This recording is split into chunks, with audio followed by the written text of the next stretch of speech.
is Bitcoin's kind of on a need-to-know basis. If you don't know you need it, you're not interested. If you don't need it, you're not interested. And, you know, it is the way it is. And so, appreciate y'all's interest. Do get a lot of questions about Bitcoin, and I hate to give short answers. Just my background, I'm a research scientist, I'm very data driven, and so I'll be showing a bunch of charts and all this other stuff, but you know, charts and graphs, they're just ways of trying to describe reality. I'm trying to zero in on the important stuff, so don't get lost in the charts and all that other stuff. But, and also I've collected coins my entire life, don't have a valuable coin collection, but I'm much more interested in monetary history. And so what we're going to be going through is, what we're actually seeing with Bitcoin is not that much different than has happened a lot in the past. It's just a different form.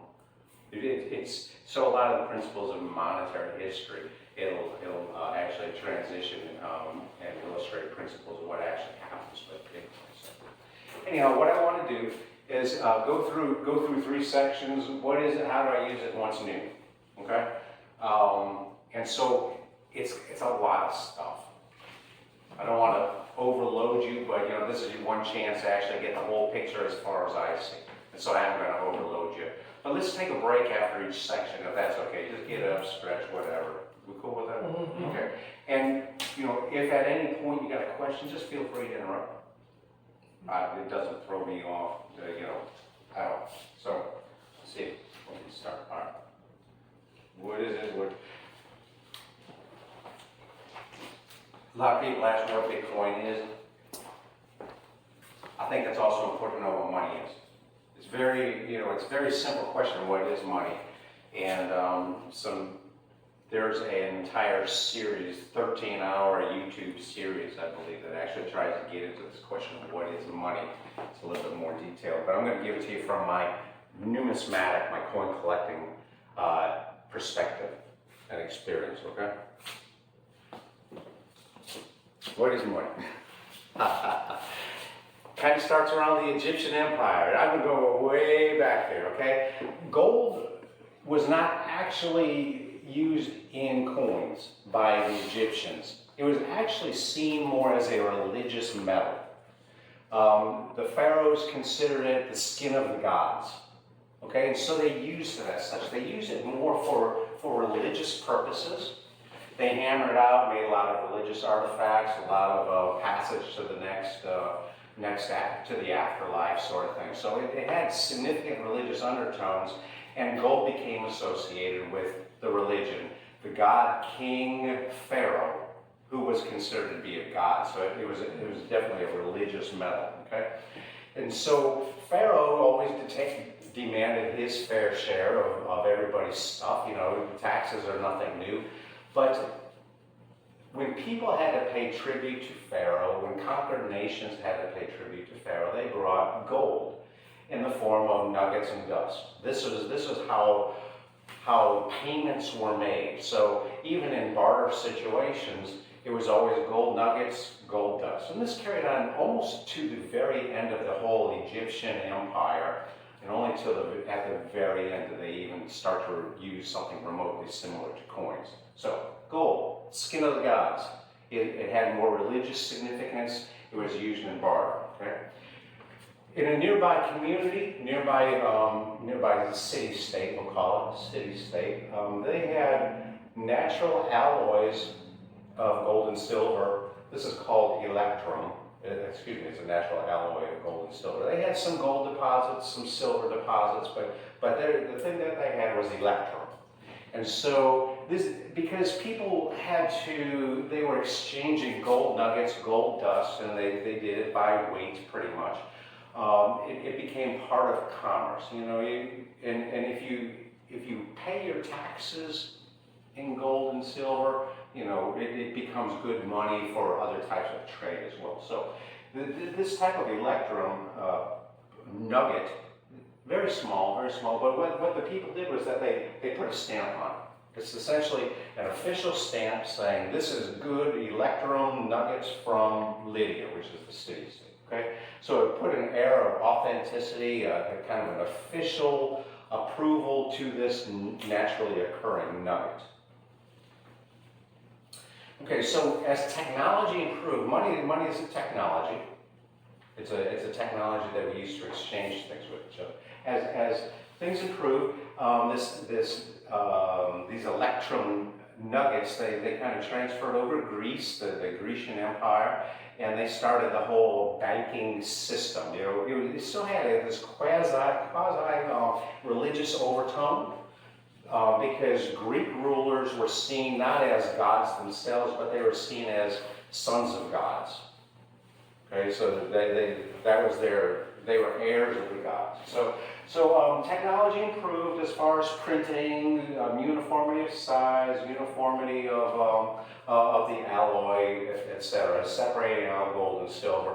As money moved from the Middle East, Egypt and Lydia, over to Greece, silver was actually more common and gold less common. So they started exchanging mostly silver coins. Again, very important that they put their official seal on it. The Greek rulers, being sons of gods themselves, they usually indicated, you know, their godlike status on their coins, etc. Eventually, the technology moved to Rome. Again, always improving, always has an official seal, ever-increasing standardization, and the Romans, you know, their empire kind of scattered on out. Let me back up. Rome was a little bit different. Rome was a little bit different in that they themselves were not sons of God, the Roman rulers, but their status as emperor of the Roman Empire, they were anointed by God. Okay, and so it still has this quasi-religious overtone, but you know, it moved from definite pharaohs of God to moving to the rulers are appointed by God. And so what is actually happening is that there's a separation of church and money that took place from this whole transition. Okay, so the Roman Empire scattered on out. They were always reaching out. They were always at war with people. They were always bringing the barbarians into the gate, that sort of thing. And they found that they could not pay everybody what they needed to do. So what they started to do was debasing their silver coins. They started adding other metals to them, making them less valuable. And people started not accepting the Roman coins because of this debasement. It's not pure silver, it's silver and something else. Okay, so that was a major problem that actually kind of led to the fall of the Roman Empire. As this coin technology spread over to Europe, spread throughout Europe over the centuries, again, it became more standardized. It kept this thing. The thing that was so important was that it had to have the official approval, had to have the official stamps, it had to have purity and standardization across borders. Okay? This is a particular Spanish coin. Now, you know, again, when Spain and the conquistadors came over to the New World, by then silver coins and gold, but mostly silver coins, had this widespread acceptance as money. And it was primarily in Europe that this was happening. So when the Europeans, primarily Spanish conquistadors, came over to the New World, they came up against these Incas and Aztecs, etc. And what they found was that they were kind of like the Egyptians, and the natives here were using gold and silver for religious purposes also. They didn't use it as money. Their society hadn't evolved to using gold and silver as money. They used cocoa beans, you know, for making chocolate. So when the conquistadors came over and they see all this gold and silver everywhere, they're like, "Hey, baby, we have struck it rich." And so so they had this history of plundering all the gold and silver by the Incas, Aztecs, and others. And the Spaniards were shipping silver over to Spain just as fast as they could. So much so that they couldn't even ship it fast enough. They started establishing their own mints, primarily Bolivia and Mexico, making their Spanish coins. They're churning these things out like crazy, shipping them over to Spain. So what happens in Spain is that, and in all of Europe, well, this enriched Spain immensely early on, but after a while, it's like, we got too much silver. You know, it's kind of like, you know, when you're looking at tomatoes ripening, you know, vine-ripe tomatoes first of the season, it's like, this is great. But by the time the season rolls around, everybody's got vine-ripe tomatoes. You can't hardly give them away. You know, nobody wants them. And actually the same thing happened with silver. Just like they had so much silver that the prices, that people started devaluing silver, causing inflation in Spain. And so what happened in Spain, prices went up, they doubled, and they doubled, and they doubled again. You know, so they had like 400% inflation in Spain because of all the silver that they had found in the New World and shipped over. So anyhow, they had so much, it became distributed worldwide. This was the world standard currency, kind of like the dollar is now. This is what's called pieces of eight, a Spanish real. You know, they call it pieces of eight, just side thing, because they didn't have small changes. What they did was they cut it again like pizza, okay? And so that's where they get the term pieces of eight. This is the kind of stuff that the pirates tried to steal from the Spanish ships, all that other stuff. So this is like the world currency at the time. So in the U.S., even these things circulated. In the early colonies, we didn't really have money. We didn't have money. England did not give the colonists permission to print money. So this circulated, as well as other forms of money, including copper coins from other countries, private minted coins. People were just making their own money and trying to circulate.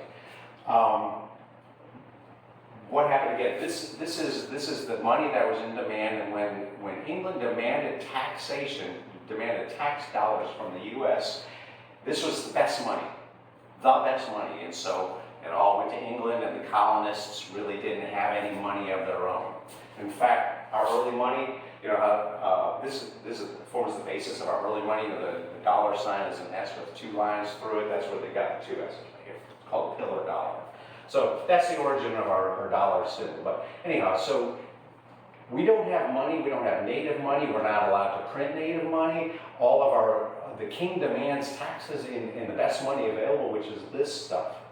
And so what happened was that the colonists got permission to start printing paper money. This is something printed by Ben Franklin. But it's paper money. You can't do anything with it. It's just like this. They're IOUs. Essentially, they're just IOUs floating around. They're not backed by anything. So these things, they were circulating, but they were kind of worthless. It was just, everybody recognized it's not silver, it's not copper. It's just fancy paper with a nice official seal. You try and get by with this nice official seal that's usually seen on coins, but you know, it's kind of a short-lived thing. All right, so eventually we did start finding silver in the U.S. Started making our own silver dollars, okay, based on the Spanish silver dollar standard. Until about the Civil War happened, then the Union up here, the Confederacy down there, they started printing paper money. They didn't have anything to back it. It was just, we need money. We need money for the war, and so they started printing paper dollars that had no meaning other than they have a nice official-looking seal on them.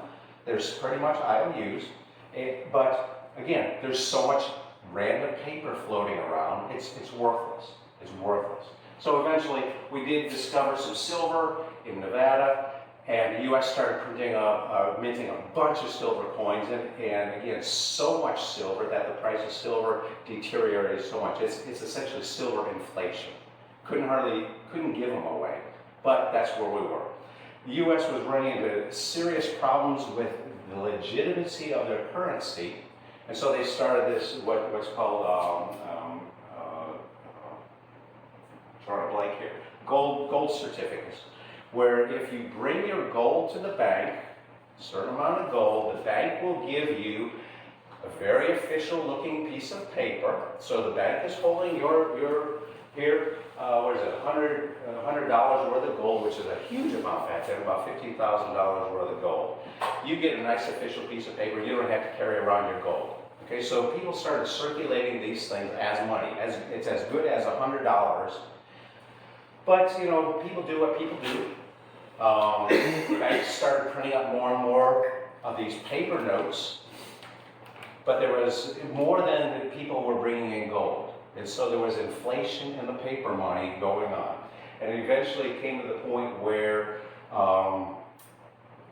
President FDR said, we don't have the gold in our treasury. You know, if you want to bring us a gold certificate, you can't get any gold, sorry.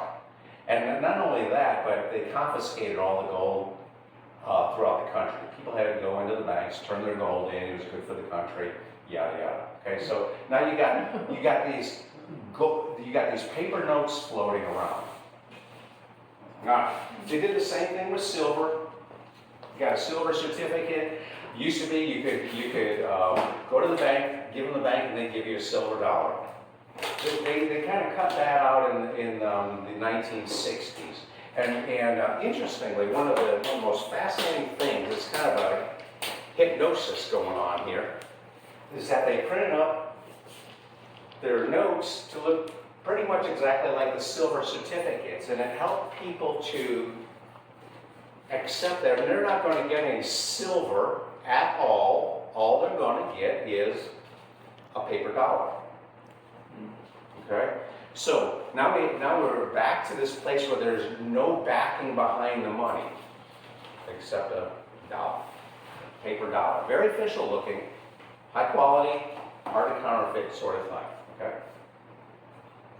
All right, moving along, people started writing checks. Checks have been around for a long, long time, but it was usually the privilege of kings. It became more common. I think the peak was in the 1970s. About 90% of the transactions were actually by written checks. You know, you could mail them off. You didn't have to worry about counterfeiting, that sort of stuff. You know, banks check. There was a lot of communication with back and forth with banks. But it was definitely a move away from physical dollars and more toward record keeping, bank to bank, individual to bank, individual to bank. You know, so it moved away from something that was official money to paper money backed by a ledger. Our money had started moving from an asset back, not gold, not silver, but it's a ledger. Movement of money is essentially record keeping now. Okay? It accelerated with credit cards, you know, the old school credit card and printer, and so this continued on.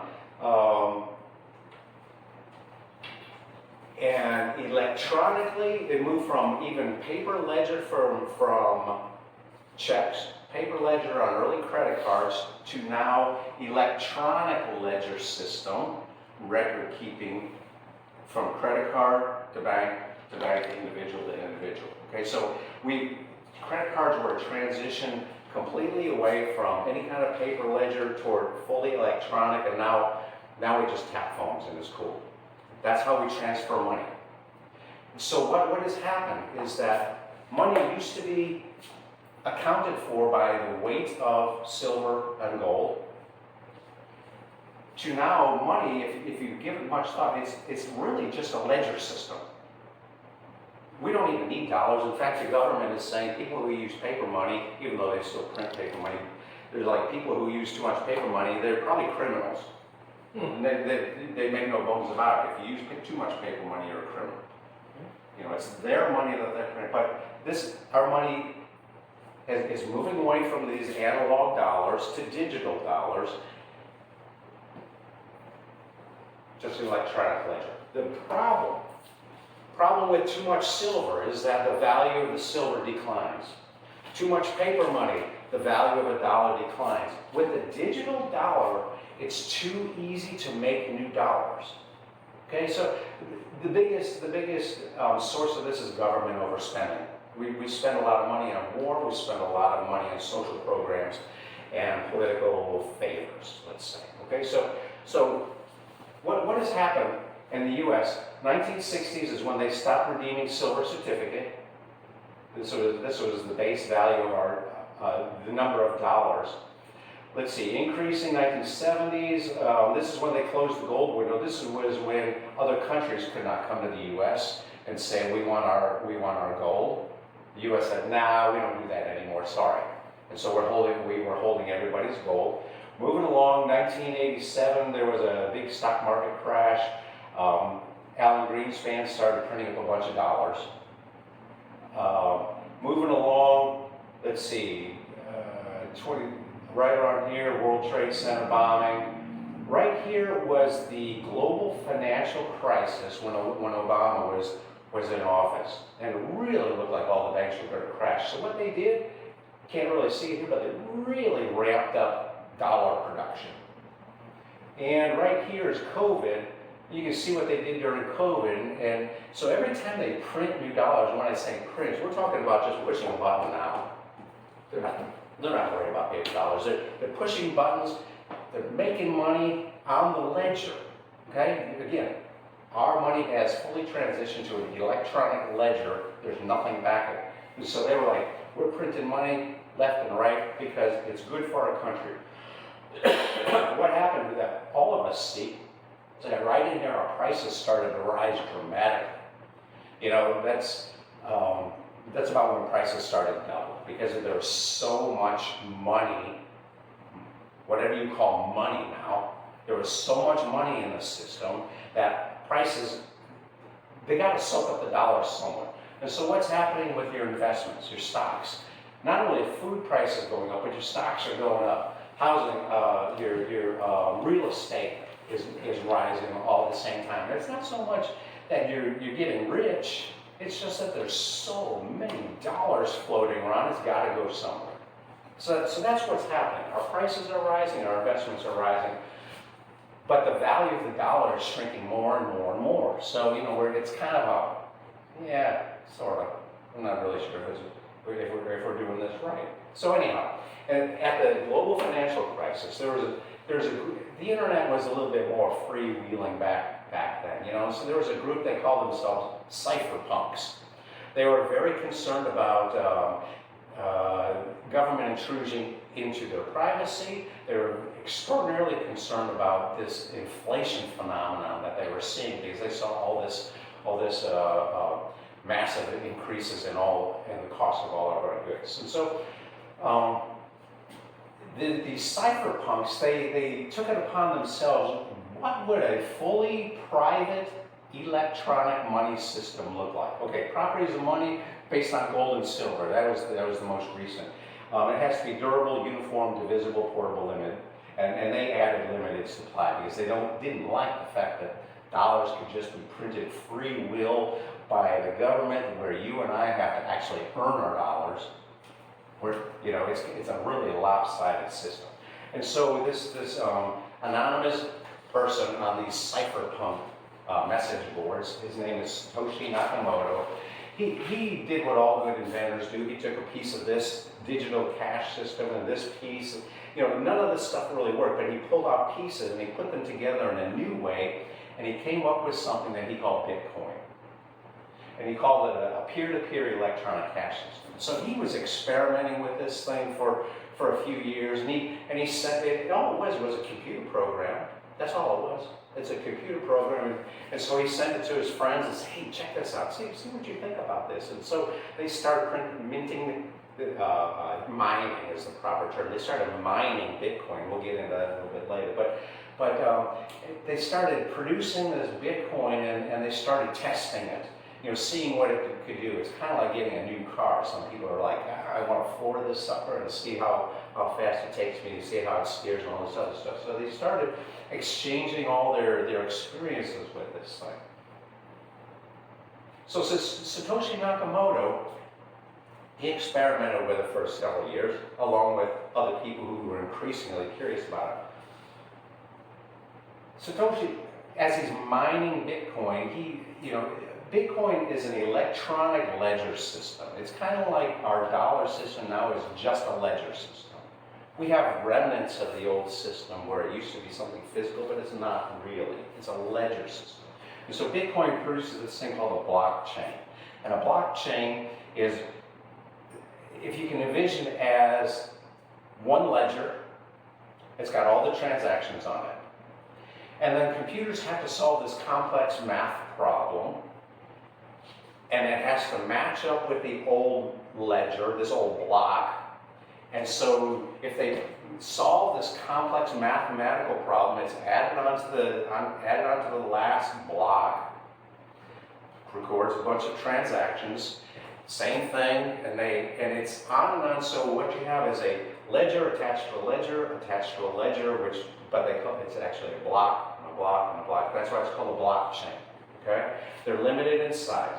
Okay, and every time your computer solves this complex mathematical formula in order to link one block to the next, the reward is that you get some Bitcoin, which is a valueless unit.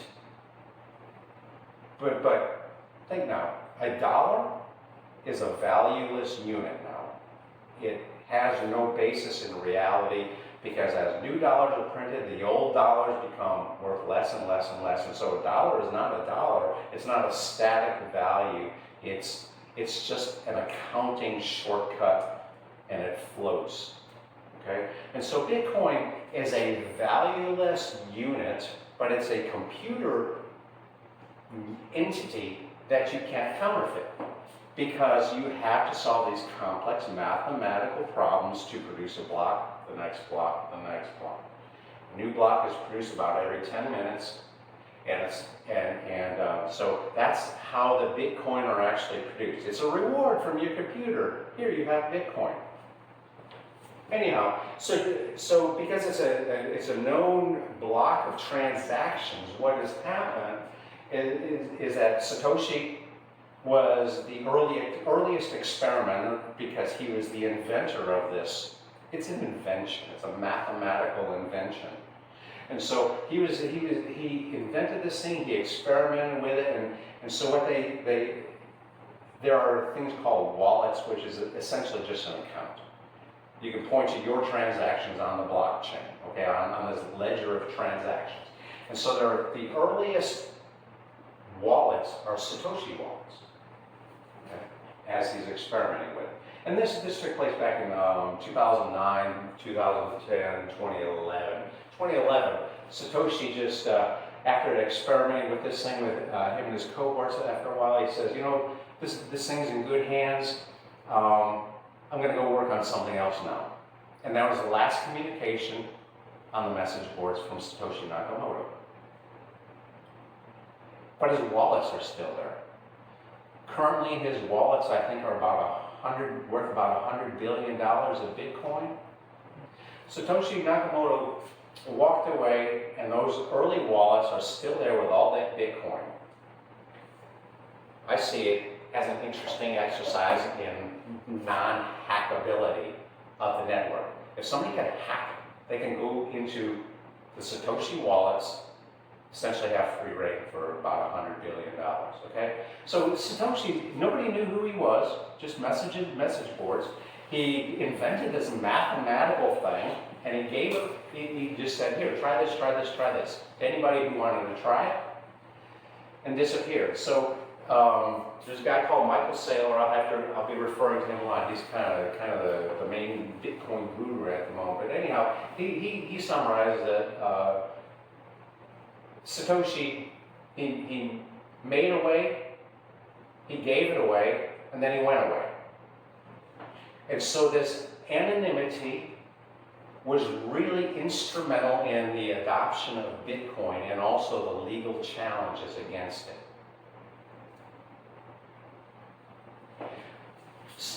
This is an example of what this mathematical invention does. Okay, well, you remember that chart of the money supply, where it's up and to the right. We're making money, man. We're pumping out the money. Here it comes. Well, Bitcoin's a little bit different, and that it's got a controlled supply. The invention, the creation, only allows production of 21 million Bitcoin. That's it. Okay, and so early on, a lot of experimenting. The difficulty of mining new Bitcoin, it wasn't that difficult to mine new Bitcoin. It's got a difficulty function built into it. It's a very complex invention, but it's got a difficulty function. So early computers back then, you could pump out the Bitcoin, but they didn't really have any value. And so they keep on going, and this is where we're at right here. This is the era we're at right now. And so the difficulty adjustment increases dramatically. And part of that is due to the halving rate. This is another feature of Bitcoin, is that every 4 years, the Bitcoin mining rewards, and remember these computers are solving this complex mathematical problem, you produce a block, you get rewarded with Bitcoin, okay? Every 4 years that the amount of Bitcoin that you get when you're mining is decreased in half. And this is critically important. Okay, so this is where it started. 50 Bitcoin, the next era, 25 Bitcoin. We're down here, you're getting a little more than 3 Bitcoin per block mined. And so Bitcoin it's getting harder and harder to produce, kind of like mining gold. You know, you walk into a native gold area, you used to be able to just pick up nuggets. All right, after a while, it's like there's not enough nuggets around. We got to start digging for it. We got to put more energy into it. And so the same thing's going on with Bitcoin. The computer programs are the hash program, the hash function. The difficulty, it gets harder and harder and harder. So the amount of Bitcoin that's rewarded is decreased dramatically. The amount of Bitcoin that's coming on the market is decreasing dramatically. So that's where we're at. We are right here. This is about 2009 when Bitcoin was first produced. They expect that the last Bitcoin will be produced about 2140. So we got, let's 15 years. 115. So, go ahead. You said 2140? I thought it said 2040. 2140, yeah. 2140, the last Bitcoin will mine. Right now, this is the amount of Bitcoin that's out there. Right now, 95% of the Bitcoin that will ever exist has already been mined. About $100 billion worth are locked up in the Satoshi wallets.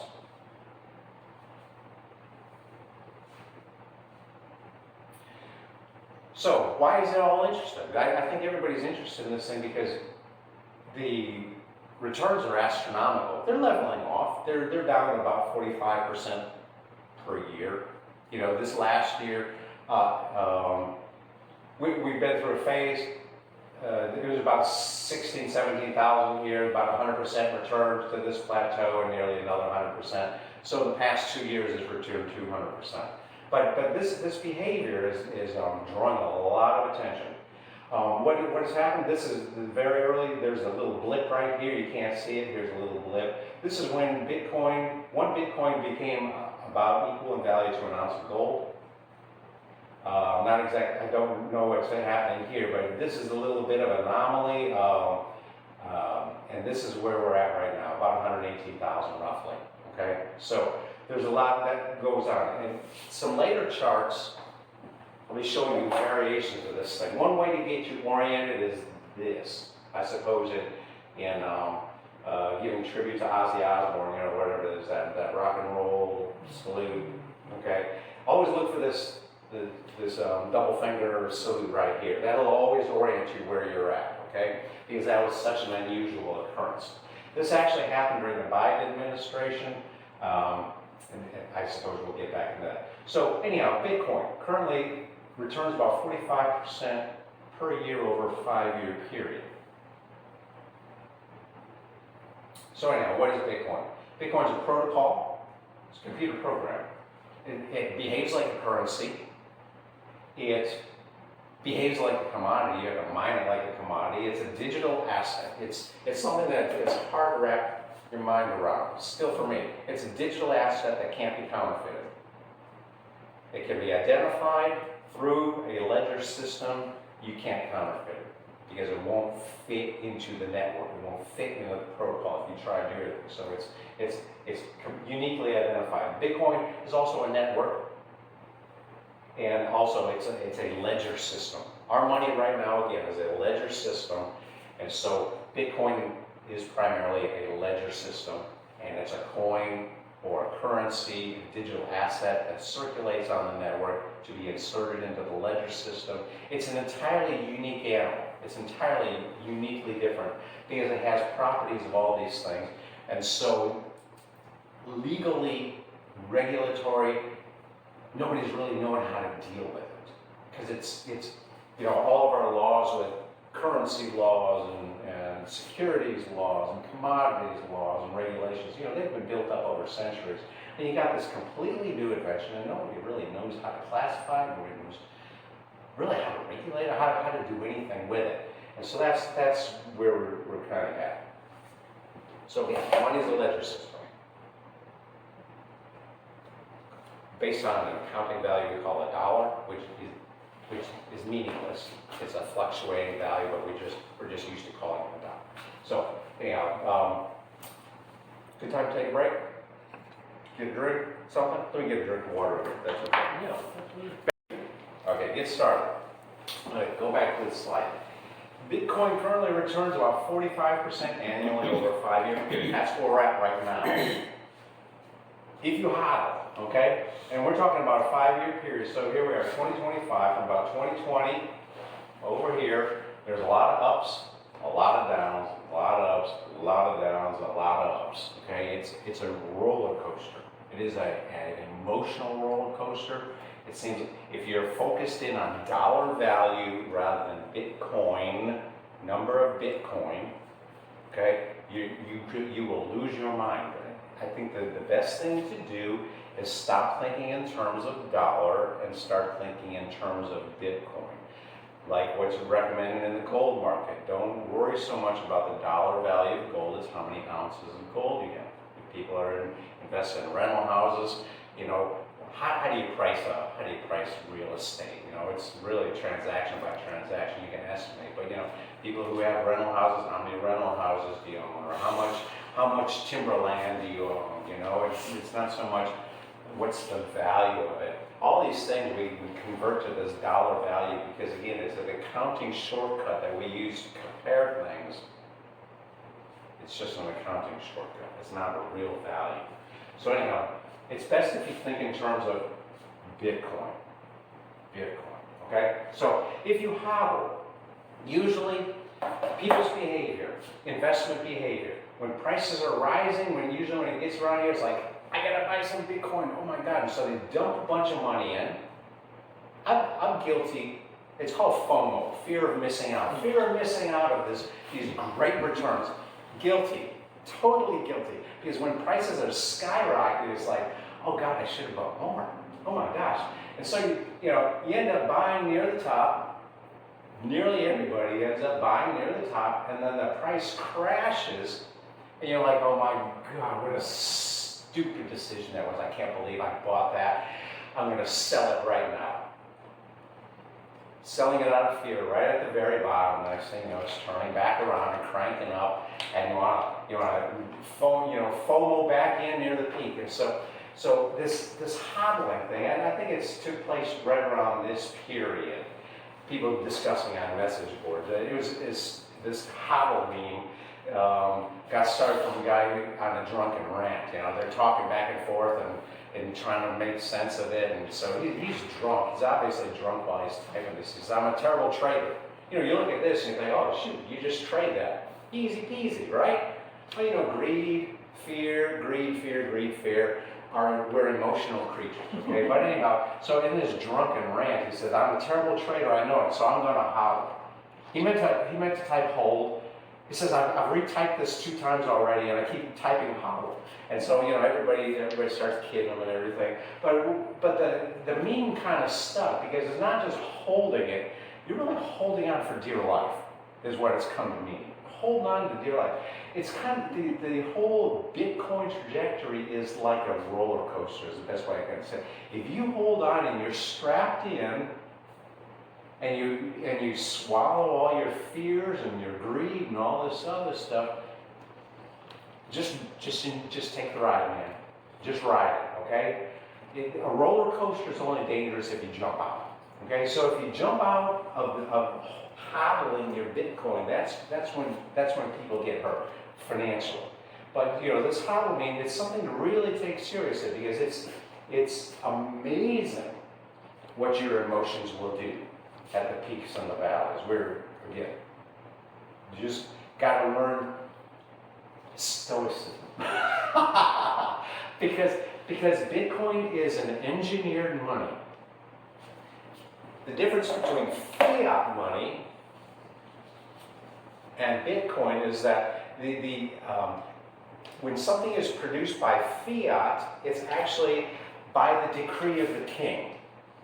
And so that's how it gets its name, fiat. It's produced, our money now is produced by a decision of bankers. They get together in their little committee and they're like, what do you think, should we print some more money? It's a little bit more official sounding than what I'm making it out to be, but should we print some more money? Yeah, let's print some more money. So it's by fiat, by decree, by decision by a few insiders versus engineered money run by a very specific computer program that's accessible anywhere in the world, and everybody knows what it's going to do. Everybody knows when the halving takes place, the halving of the rewards of Bitcoin. What we don't quite understand is what people are going to do during these turbulent times. So anyhow, all these curves should be a lot smoother, but this is people's reaction. There's a lot of noise that's going on. That's what causes all these variations. And so it's easy to say, I'll just buy right down here, I'll sell right up here. Yes, you can, but you're not going to be that good. I studied, you're just not. Nobody's got the emotional fortitude. You do your best. But anyhow, so keep that in mind. It's gaining a lot of investor interest, okay?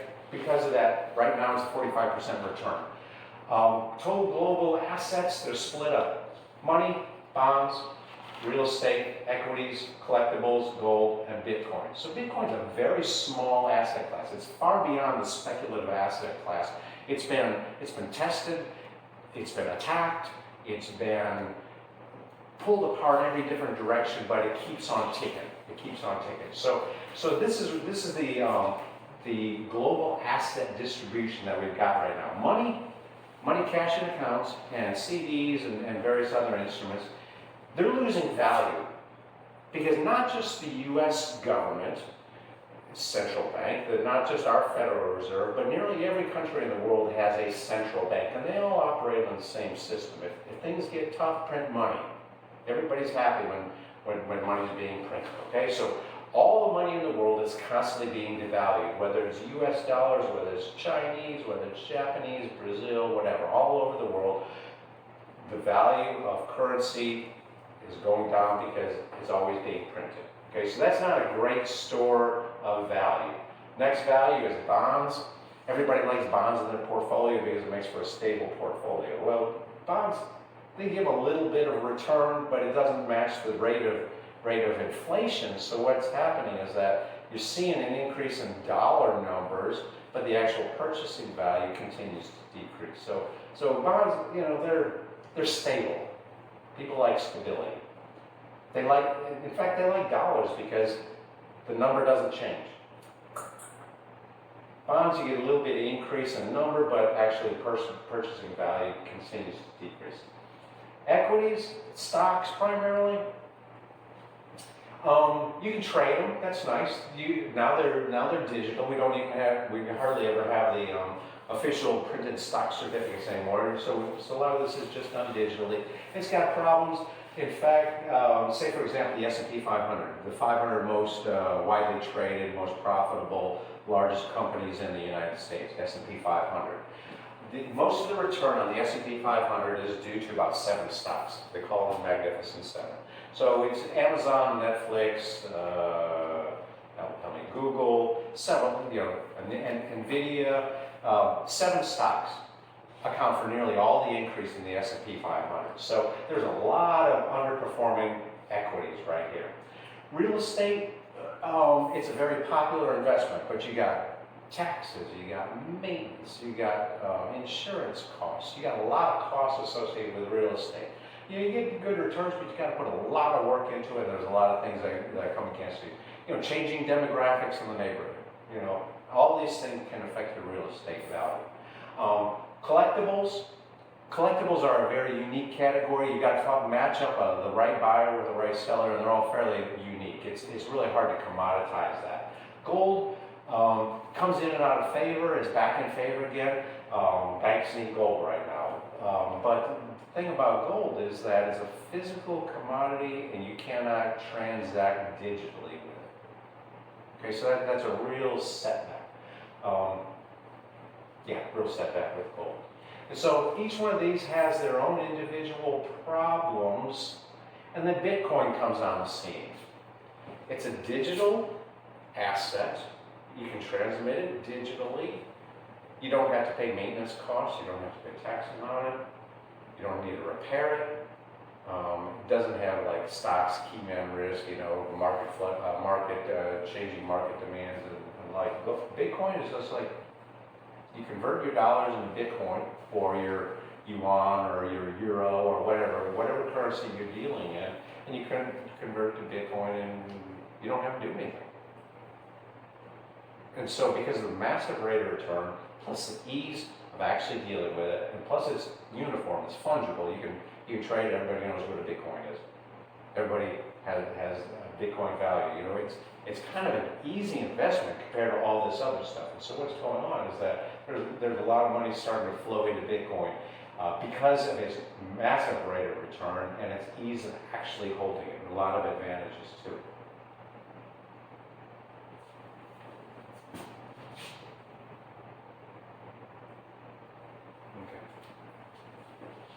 Bitcoin. All I want to talk about is Bitcoin. We'll talk about these other altcoins. Bitcoin terminology. Bitcoins are shitcoins. You know it? We'll call them altcoins. Bitcoin was the first. Right now its market cap is over $2 trillion. The next altcoin is Ethereum. It's got about 1/6 of the market cap. Everything else, forget it. There are over nearly 18,000 cryptocurrencies listed on CoinGecko. Everybody's like, well, yeah, but Bitcoin, it's at $118,000. I want something like XRP that's at $3 because it can do what Bitcoin did. But there's so many fundamental differences.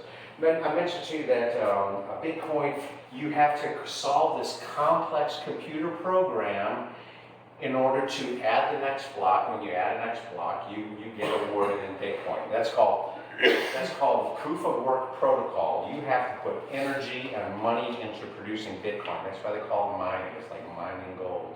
Okay? Whereas the rest of these are proof of stake protocols, and what they do is relatively easy to print up a ledger. Say for example, you got 21 million Bitcoin, XRP, I think they got 100 billion tokens.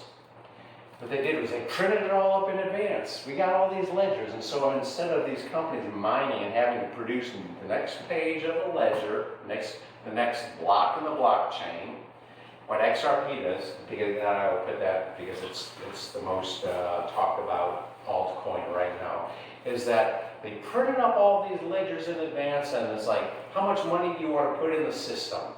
Oh, you want to put in $200 million here. You take a bunch of ledgers and you fill them out like you want. Here's some pages for you too. And so instead of this orderly procession, you can, all these other proof of stake coins, if you got a bunch of money and you are able to change transactions, you're able to order transactions to your benefit. And so they're pre-mined and insider driven. Whereas Bitcoin, it has no president, it has no CEO, it has no board, it has no foundation. There's nobody that runs Bitcoin at all. It's just a computer program. It's just a computer program. Here, if you got to be somebody. Okay? These altcoins, they're like pink sheet stocks. They're driven by propaganda. I'll call it propaganda, but XRP Ripple is a fascinating thing to watch right now, in that they've got a very active social media presence, and it's full of influencers, and they've been doing this stuff for a long time. They've been doing it since, in the stock market for forever, but there's regulations. Here there's really no regulations, and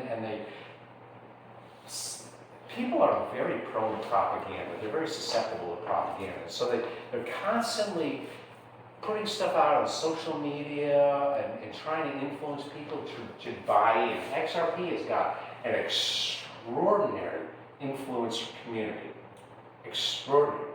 I've had to look into it several times myself, and yet the insiders hold more than 50% of the XRP. All the claims that they're working with banks and this other stuff, well, they're paying banks to work with them, sort of thing. So it's got all the hallmarks of a scam. So Bitcoin is always on top. Ethereum is second for various reasons. But this number 3 through 18,000, those rankings change all the time. Last cycle, Solana was right up here.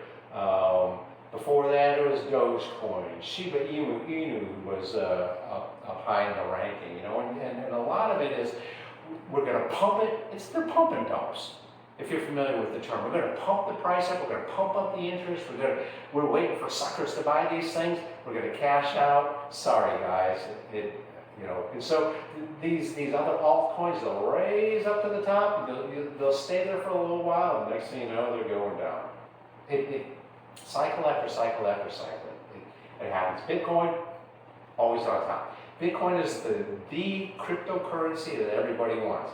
It's not pre-mined, it's not insider driven, it's the one everybody's chasing. The big money, the serious money, the money that they're not chasing a lottery ticket. All the rest of the stuff is lottery tickets. If you dig lottery tickets and you like gambling, whatever, if you like a casino, all the rest of the stuff is just a casino. You may strike it rich if you do everything just right, but mostly it's pump and dump, and you end up with way less than what you started. I've experimented with several. I don't like the results. I don't like the results, and if I can give you any conviction at all, I know Bitcoin is at $118,000 and XRP is at $3. XRP will never become $118,000 when you look at how many XRP already exists. It can't happen. It can't happen. And if you like the idea, well, it's only $3. It's only $3. I can't afford $118,000. You don't have to, because, well, come on. Sorry, backing out.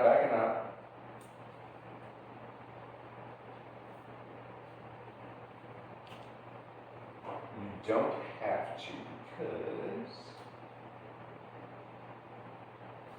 we do it.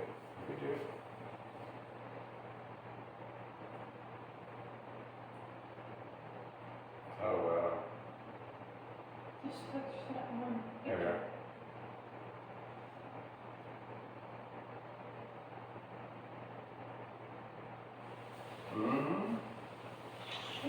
Almost there.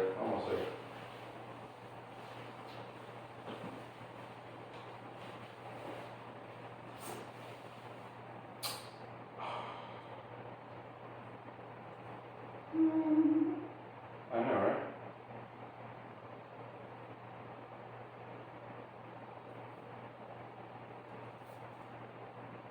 There we go. Okay. All right. So if you don't want the $118,000 price, you're not going to buy it. So Bitcoin is divided up into smaller subunits called satoshis. And so really what you're doing is stacking sats. You're stacking satoshis. Right now, my personal dollar cost averaging is $10 a day. It keeps me in the market. It keeps me aware of where things are at for $10 a day. And I got that because frequently in investing, people talk about whatever you spend on a cup of coffee a day, a Starbucks coffee, go ahead and invest it. And so that's kind of an interesting rule of thumb, and so I've been experimenting with that for a little while. I used to do $5, but now I drink a little bit more coffee. No, I increased it to $10 because $5 wasn't getting me where I wanted it to be. So right now, $10 gets me about 8,500, or excuse me, 8,500 Satoshis, okay? And so you can buy as little as $5 worth of Bitcoin.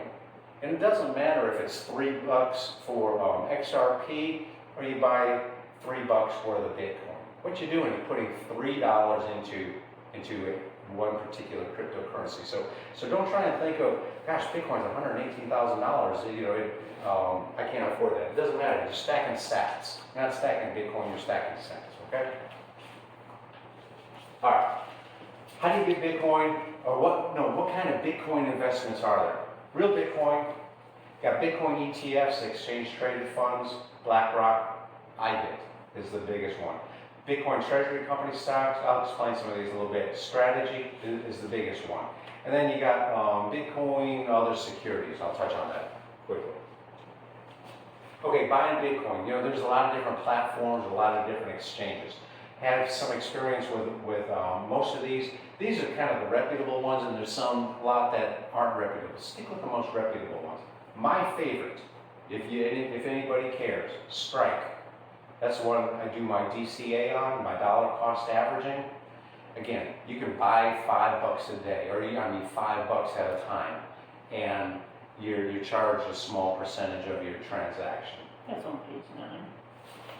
Yeah, I'm not following that. You're fine, I know, Great. I'm just, Okay, no problem. it helps a little bit. Good. And then River is another exchange. Both Strike and River only sell Bitcoin. These other exchanges, Cash App, I'm not sure, but these other exchanges, they sell Bitcoin and altcoins. And again, if I can convince you to do anything, avoid the altcoins. Okay? They're not investments. They're really just gambling. I don't care what anybody says. So, Strike, River, you can download apps on your phone. You know, it's on the iPhone, it's on Android, Play stores. You can go to their websites. If you do sign up, they want all your personal information, KYC. They want to make sure you're not a terrorist, and they want to track it. The government forces them to do it so they can tax it later on. So, is the reality of it. So Strike, River, you will have to. It's just like signing up for an online brokerage account. You gotta submit your driver's license. Sometimes you gotta submit a little video of your face, and they want to hook you up with Plaid. Sometimes people are like, oh my gosh, you gotta hook your account up to your River account. You gotta hook your checking account up to your Strike account. But it just facilitates. Plaid is it's a known link between financial institutions. And so, you got to hook up some kind of bank account so you can move money back and forth. You got to feed the beast, pretty much. Okay. So, don't be alarmed. Again, my choices from actual use, Strike and River. They got low fees. They got excellent customer service.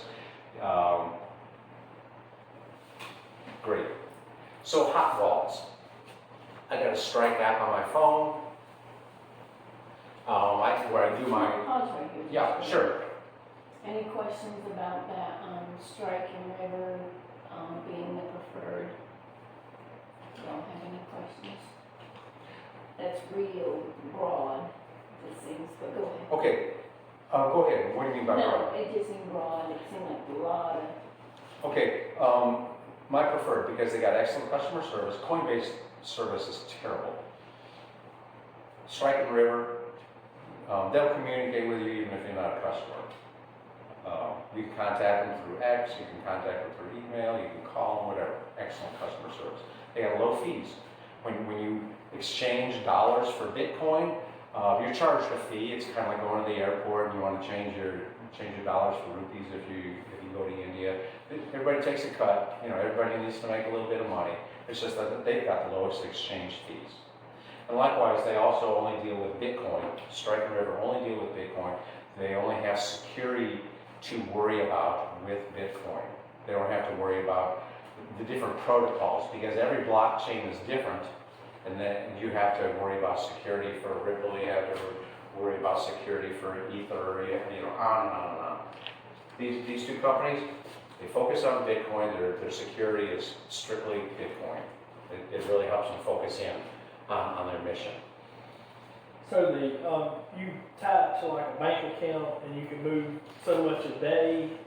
Is that the way that works? Or Yeah, you can transfer. Plaid down there. The Plaid is just a verification Okay, thing. gotcha. But it throws people off sometimes. It's like, you know, who's Plaid and why are they getting involved in it? They're just kind of an intermediary to help link one account to the next, and then you never see them again.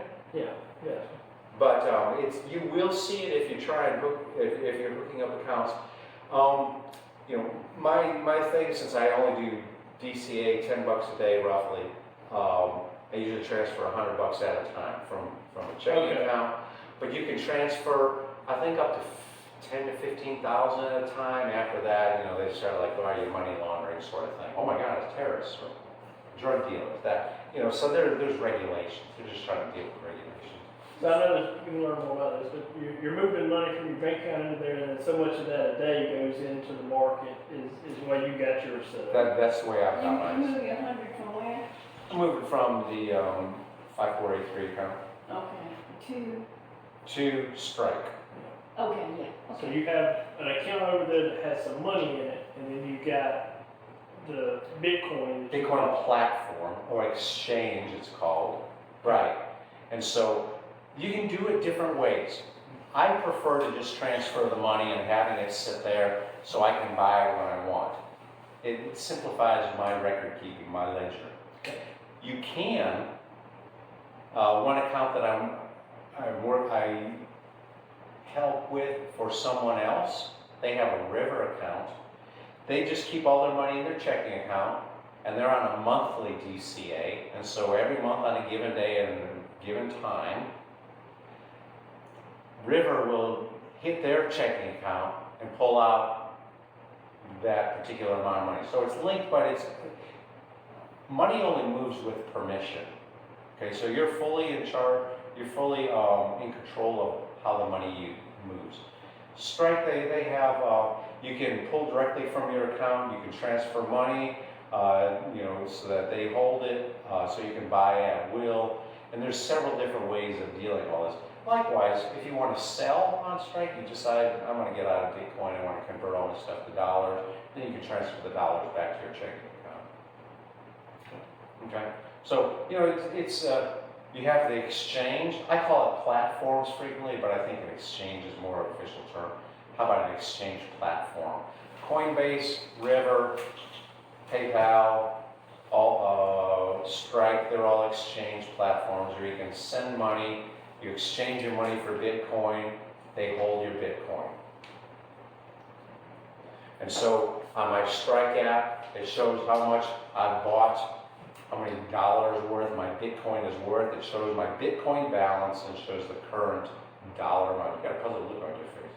Oh, I'm listening intently. Okay. There's a lot of money going somewhere. There's a lot of money flowing around, yeah. But you're in control of how you move your money around. Okay? You tell it how you want it to do it, and Strike and River will work with you. There's options. And if you can't figure it out on your app, just, again, they have extraordinary customer service. You just contact them, they'll be back with you in no time. No time. So that's been my experience. So are you calling Strike an exchange platform? It is. Okay, good. I just want to make sure I was following. Strike with me, again, it's super easy interface, very low exchange rates. Again, I just like the way they do business. For larger accounts, I think River is probably the way to go. But, you know, for small, you know, I say small, but whatever you consider small. I consider my $10 a day relatively small. And so I want to do back up. I say, I started this specific dollar cost averaging based upon my coffee intake, okay, my coffee equivalent. Now, I will buy $10 a day, and again, forces me to see where the market is at. It keeps me involved. I try, and it allows me to do a lot of interactions without getting too emotionally distraught with the price fluctuation. Because when coffee goes on sale, I buy a lot more coffee. Okay? If coffee goes too high, if the price of coffee goes too high, I might back off for a day or two. Let my emotions recalibrate, okay? Because if I'm buying Bitcoin down here, and Bitcoin then goes down here, I see it, Bitcoin's on sale, I'm gonna buy more Bitcoin. If I'm buying Bitcoin here and the price goes up here, I'm like, oh, I don't wanna buy Bitcoin at that price. You know, I wanna see if the price comes down or if that's the new level, because Bitcoin's always in this price discovery mode. It's always in price discovery. If it gets up here, I don't want to buy it that expensive. I want to see if it comes down. Sometimes it comes down. Sometimes that's the new level. It's like, all right, suck it up. That's where coffee's at right now. That's where Bitcoin's at. I'm going to buy my cup of coffee again every day. Okay. But again, price goes down dramatically. I'm buying a lot of coffee. Okay. It's just, it's an opportunity to buy when it's on sale. It's funny. Investments are one of those things when your investment drops, people are like, oh, I'm losing money. I don't want to buy anymore. That's me. Yeah, it's okay. It's a mental thing. It's really a mental thing. It's a mental hurdle to get over. But again, Bitcoin is engineered money and it's got specific properties that is forcing the price up. As opposed to fiat, it's always decreasing in value. And stocks, you know, they're all over the place too, you know. And with stocks, you can't just buy $5 worth of stocks. You can't just buy $10 worth of stocks. You usually have to buy a whole share. You know, MicroStrategy, I think it's at like $400 a share. It takes a little bit of money to pull up $400, you know, on a casual basis and say, hey, I'm going to drop another $400 on MicroStrategy. And it's like, you know, Bitcoin's a very easy investment. You can get in at $5 or less. You know, how low do you want to go? You know, they'll sell it to you. You can go $5 or less. You don't even have to do it every day. But again, I think the thing about Bitcoin is that consistency and hodling. Hold on. Don't get thrown out. Don't get to this place of, oh my God, I'm dying here, I'm dying here. You will reach a point where it's like, I'm dying. It's like, what is this price doing? But keep this consistent dollar cost averaging. It doesn't have to be every day. It could be every week. It could be every 2 weeks. It could be every month. I wouldn't recommend less than a month, you know, or more than a month, you know. But you know, it's a mindset. This is engineered money. It's going to behave like this. You can't predict the bottom. You really can't predict the top. Although we'll talk about that a little bit later. You can't predict all this stuff. And even in the middle of that, you got a lot of fluctuations going on. So it's just like sometimes you just gotta hold your nose and hit that buy button. You know? And it's a hard. You get used to it after a while. It's like, yeah, I'm like, yeah, it's on sale. It's like, whereas before it was like, oh my God, I can't believe the prices. Now I'm like, sell it to me. So, you know, it is what it is. It's a mindset. I'm going off on a tangent here. I know. But everybody likes their games on their phone. That's my game. Because I'm buying every day, my game, my dopamine hit, I want to buy it at the absolute bottom every day, or as close to it as I can. It's like my shooting game. I wait and I wait, but you know, I'm retired. I can watch the price all day. I know y'all have like real lives, okay? So if it's at a high, Yes, and you don't want to buy high, I will buy. what do you do about your $10 a day? Do you pause it? If you see a spike, If I see a spike, I wait. Because even you with wait. So that means intraday, you put your $10 a day on hold. now, What does that mean? there's You different, wait. okay, there's different ways of doing the DCA. The most economical way is that you do an automatic DCA. You sign up on Strike or River, say I want to invest $10 a day. When you tell them that, that's the time that they're going to take your $10 and buy it. For a slightly larger fee, not much, but a slightly larger fee, I want to buy it myself because I'm looking for lows of the day. Okay. Okay, so that's my level of control that I want. If you can't watch the market all the time, it's okay to just hit that, certain time of the day. It gets you close enough. But I want my dopamine hit. Everybody likes their computer games, that's my computer game, okay? So that's where I'm at. So when Strike is my go-to app. Strike is my go-to platform, my go-to exchange. I have a Bitcoin balance on Strike, but I don't hold that Bitcoin. It's really held in escrow. Okay? It's like taking your money to the bank. You take your money and deposit it in Truist Bank or wherever you bank at. That's not your money anymore. That's the bank's money. Likewise, Strike, I don't really have Bitcoin. I have an account designated that I have this much Bitcoin. My Bitcoin balance that I see on my Strike app, that's called a hot wallet. Okay? It's held in escrow by Strike and is less secure. You can put layers of security on it, passwords, pins, second factor authentication, 2FA, all the normal security stuff.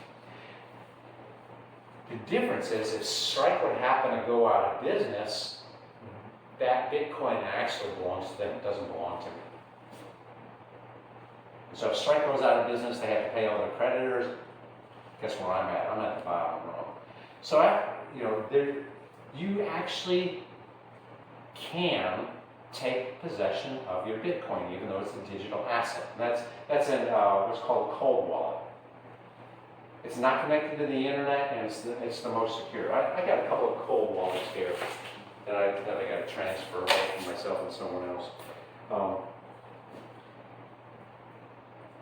I really like this cold wallet. See if you don't mind. This is one that I got for someone else. It's called Cold Card. It looks like a little calculator. You can give it to you. You pull it out, and it takes you through a process to set up your own keys. We'll call it keys right now. And it gives you a seed phrase. It generates, and this is a jade. I really like jade, if anybody cares. And I got all the information in there. Cold Card, to me, is a little bit more technologically advanced, and it's got a little hurdle rate for me. So I got the Cold Card. Okay. So I got to deal with that. But neither one of these have any Bitcoin on them. So what these things do, I don't know if you wanted to see that or not. So they come in a variety of shapes, sizes, sort of thing. But that's the general idea. It's a little device, and that's all it does is that it. So for Strike, I'll say I want to move this to a cold wallet because the Bitcoin actually is being held in escrow by Strike. But you know how, like all the money printing and everything, the financial crisis, people do what people do. The banks do what the banks do, and the governments do what the governments do, and there's way more money floating around than is actually in the account. Sometimes these firms go bust. And if you start accumulating too much, it's like, I want to hold my own Bitcoin. And so what these things do is that it takes you through a process and it gives you what's called a seed phrase. It generates 12 or 24 words depending on what you want. And you do your Strike thing and you do all your magic electronic stuff. It'll walk you through the process. Now that money is, that Bitcoin on the blockchain says, this is Anthony's. Strike can't get to it. River can't get to it. You have the keys, this 12 or 24 phrase word, you have the keys and it's entirely your Bitcoin now. This is actually called a signing device. Everybody just calls them cold wallets. It's a signing device. It's the way of, there's Bitcoin on the blockchain, and it's your way of saying, that Bitcoin right there is mine, or that many Satoshis, that's mine. And so company goes bust, no problem, I got it. These things are kind of interesting. You don't actually need this if, say for example, if we get in a war, I'm gonna go extreme here. We get in a war and you're a refugee and you have to run to China or whatever, and you can't take your money with you, and your cold wallet was destroyed. All you need is your seed phrase. You list of 12 words, 24 words. You get to China, you buy a new cold wallet, you can enter in your seed phrase, points right back to the blockchain. The only thing this does is generate your seed phrase and helps you monitor your account. Like an ATM card. Like an ATM card, but you don't need that. All you need is your seed phrase. It's funny, we flew up to Indiana one time, and as a gift I was bringing some silver bars to my kids as gifts, and we got flagged at the airport. It's like, whoa, whoa, whoa, whoa, whoa, whoa, whoa. They're silver bars. Hey, look. You know, we were already late for them. So, you know, it was a little bit of a fiasco for a simple gift, you know. You don't need to carry that, you know. You can memorize 12 or 24 words, however you memorize stuff. You can scribble on a different page of a book, you know, just different things people have done. You get to wherever you want to go. You can cross borders. You can whatever. You always have access to your Bitcoin if you have your seed phrase. Okay, so these things are handy. They're shortcuts to get to your Bitcoin on the blockchain. But that's yours. That's yours. You take possession of a digital asset. Wrap your mind around it. Okay, so you know it's funky, weird, non-counterfeitable. All right. So anyhow, not your keys, not your coins. And don't enter your seed phrase anywhere. Guard your seed phrase.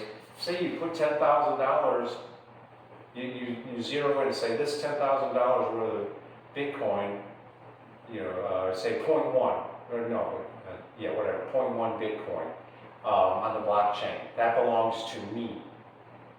If somebody else gets your seed phrase, they have the keys to your safe deposit box. They have the keys to your bank account. So it's vital that you protect your seed phrase, okay? Write it down on paper. Don't take a picture of it. Don't text it. Don't email it. Don't put it in any kind of electronic format, because all your electronic stuff is constantly being scanned.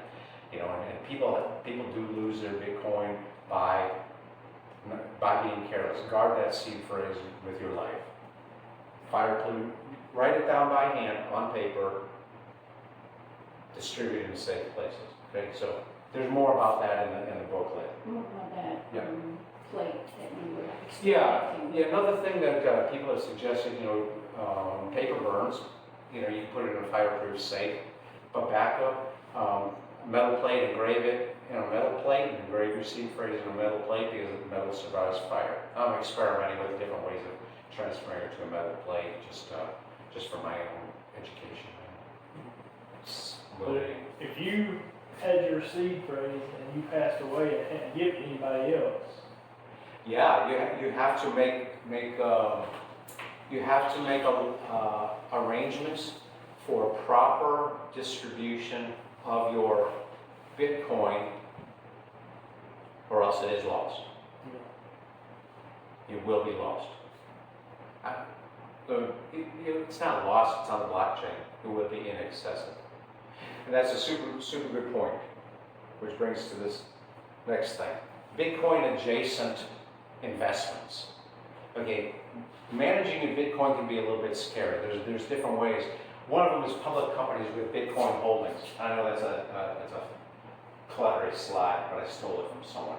You got what's called Bitcoin treasury companies, Bitcoin infrastructure companies, technology, cryptocurrency, energy, finance, healthcare, media, and autos. Okay, so these are companies. Some of the companies. There's several hundred companies that actually have Bitcoin on their balance sheets. Tesla is a big one. BlackRock, huge investment firm. Coinbase, just got included in the S&P 500 block.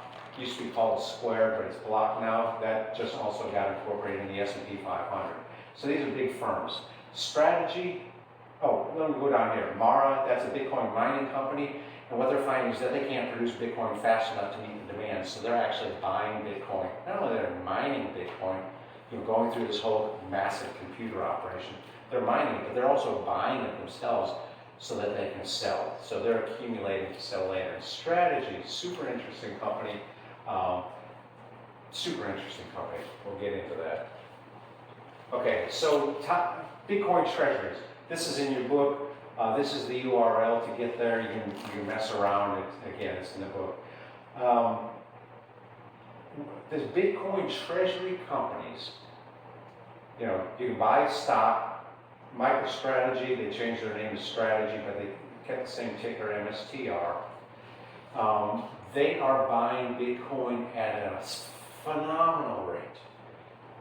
What they're doing is that they started out as a technology company, and they had like $1 billion cash, and their company was going nowhere. They were successful. It was kind of a niche company. They had a massive amount of cash, but no matter what, this company was dying, and he realized back in 2020, we need to change our strategy from a dollar standard to a Bitcoin standard.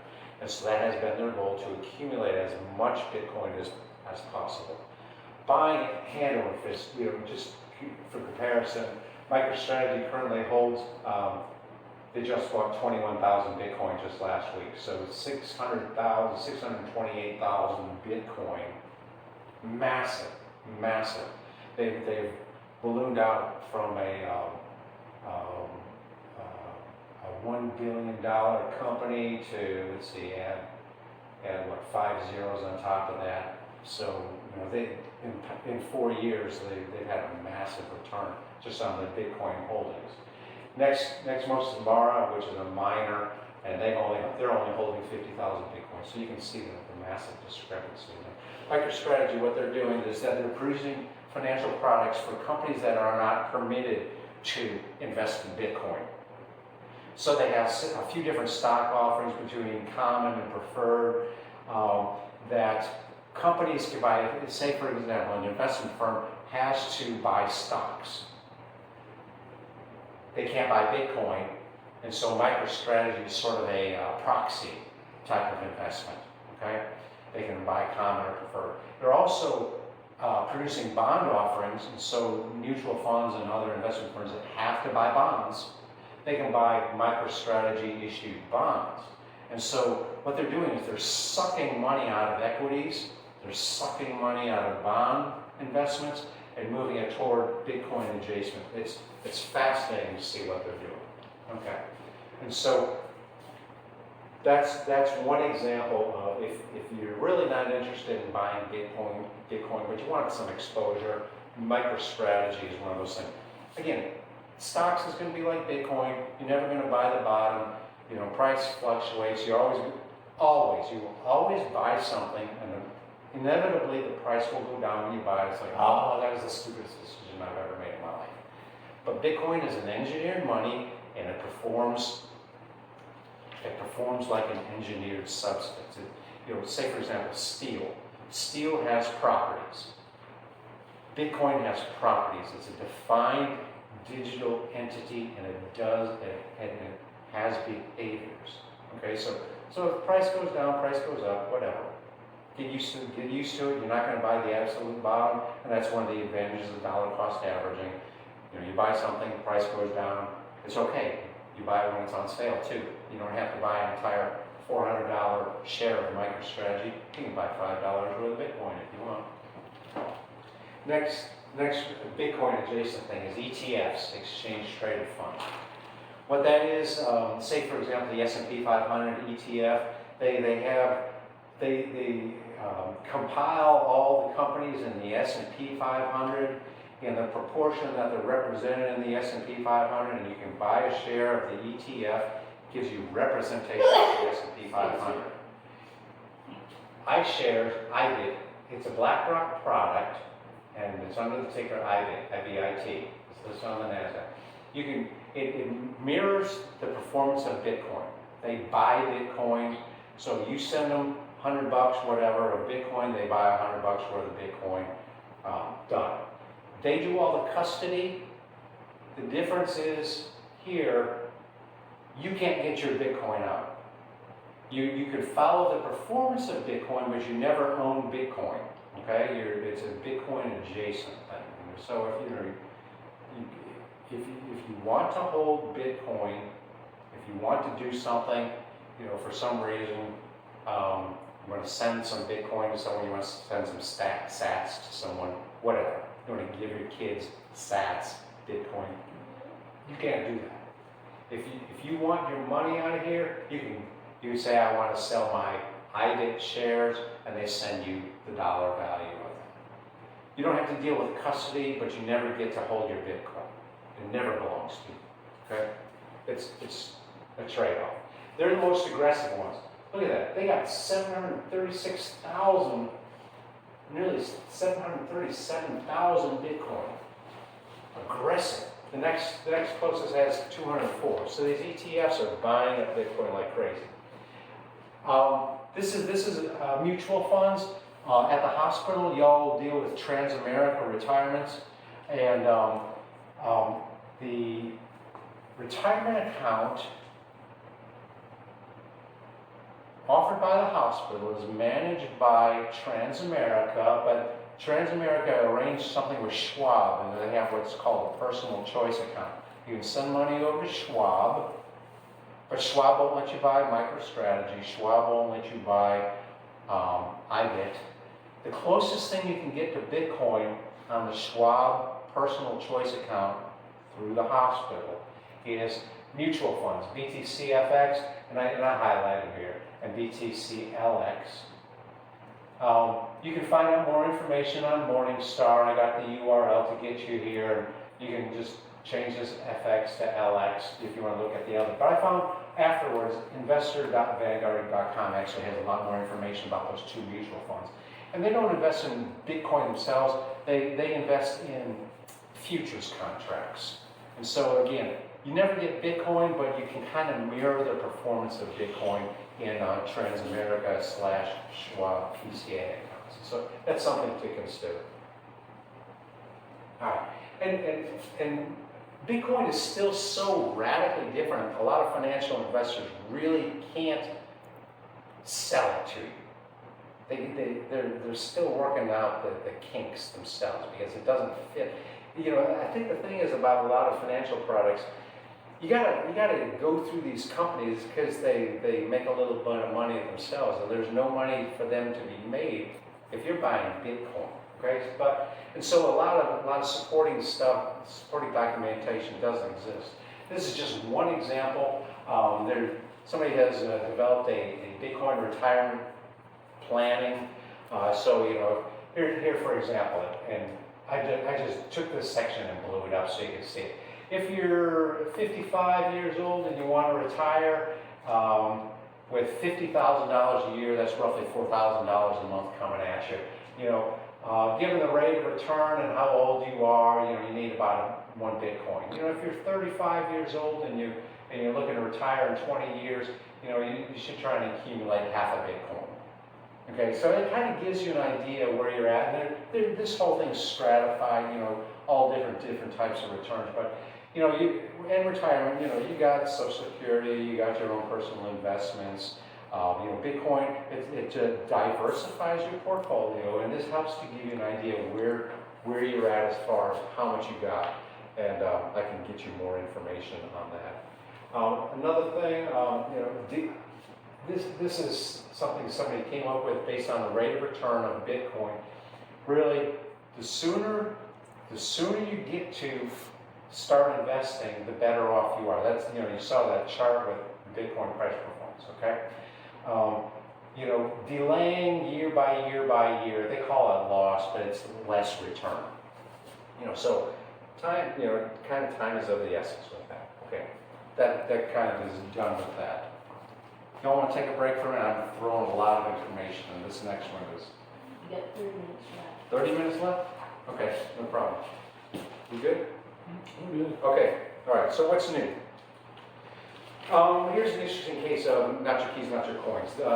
Way back in the day, when Bitcoin first came out, some guy came up with this concept of facetious coins because people wanted something to hold in their hands. So what he did was, this is the highest value, 1,000 Bitcoin. This is when Bitcoin was about $10 a coin. He included under this holographic seal how to get to your Bitcoin. You know, he was selling these things. So recently, this is a human interest. Recently, this guy bought a 100-ounce bar of Bitcoin, and this was back when Bitcoin was about $5. So he paid $500 for this bar, and he's getting a little bit nervous because Bitcoin is increased in price to about $100,000 when he said, my bar that I bought for $500 is worth now $10 million. And I feel really uncomfortable holding a piece of something that worth $10 million that somebody could steal. And so what he did, he cashed out. He ripped off this holographic seal and he took a picture of it and put it on the internet just to prove, you know, he's kind of bragging, you know, look what I did sort of thing. So he put this picture on the internet. That was the instructions on how to get to the Bitcoin. He cashed out his $10 million, but in the meantime, people were experimenting with Bitcoin, and what had happened was there were some altcoins, and somebody took that and turned it upside down and enlarged it, and they got the instructions on how to get to the Bitcoin, knowing that the Bitcoin had been forked, and they found, this guy left $40,000 on his account, and so they took that information that he posted and they swiped his $40,000. You know, not your keys, not your coins. So security, it's just an interesting human level experiment in protecting. Okay, price exhibits a periodic pattern. You can't see it, there's a bump right here. There's a bump right here, bump right here, bump, and we're going up again, okay? It's this periodic pattern because it's an engineered money. All the extra waving around, that's human buying, selling, government interference, government's trying to ban it, banks not letting you do things, et cetera, okay? So it's the halving that I talk about. Every time the Bitcoin rewards for the miners decreases. Every time the halving takes place, a little bit later, price starts to increase because the Bitcoin becomes scarcer and scarcer and scarcer. What has happened, early experiments, cypherpunks. Other people started experimenting with it, etc. It's getting more important. Banks are looking at it right here. Governments are looking at it. And so the scale keeps growing larger and larger and larger. Now, data analysis, you can interpolate. Extrapolation beyond the bounds of your data points is a little bit dangerous. Okay, but we're going to extrapolate. These are just models I'm going to show you. All models are wrong. Every model is wrong, but some are useful. Okay. This is the actual Bitcoin price. I cut it off here because it's so you only got a few data points that you're actually working with. Here's where we're at right now. Based upon the known halving, they're looking at an increase to hit this curve right here, and I gotta come up because so this curve tops out at roughly $210,000. What they're looking at is the final price based on this model. They're looking at the end of this cycle, Bitcoin should be at about $210,000. Again, all models are wrong, but some are useful. But it's not just that. There's transformations that take place. It is a math, as a magic, or I call it mathamagic. And so, you can see the little, hey Ozzy, you doing all right here? Rock and roll, dude. That translates to this. And so what it does, it takes things from different scale and allows you to compare a little bit differently. So this curve and this curve say the same thing, but they're expressed differently by math, okay? So a lot of models are based on this type, since it's a little bit easier. This is what's called a linear power law. And so again, peak, peak, peak. Hey Ozzy, right here, rock and roll dude. Okay, this is where we're at right now. Okay, and so we're kind of right in line with where we should be. You know, even though Bitcoin's $118,000, it's not extreme based upon the engineered behavior of Bitcoin. So I'm gonna come over here because, again, it's kind of tough. So this is the upper bounds, expected upper bounds, expected lower bounds. This is where we're at. So interestingly, based upon this wrong model but possibly useful, it's a log scale. So $1 million, we're expected to possibly hit $1 million about 2028, somewhere around 2030. Okay? Expected to hit $1 million about there per Bitcoin. That's peak. When the bottom line hits a million, $1 million, $1 million, the bottom lower boundary, it's not expected to actually go below $1 million, I'm sorry, roughly 2037. Okay, so that gives you, again, it's take these models with a grain of salt, but it's engineered money. So $118,000 a Bitcoin seems very outlandish, but you know, that's the route. That's the route we're going.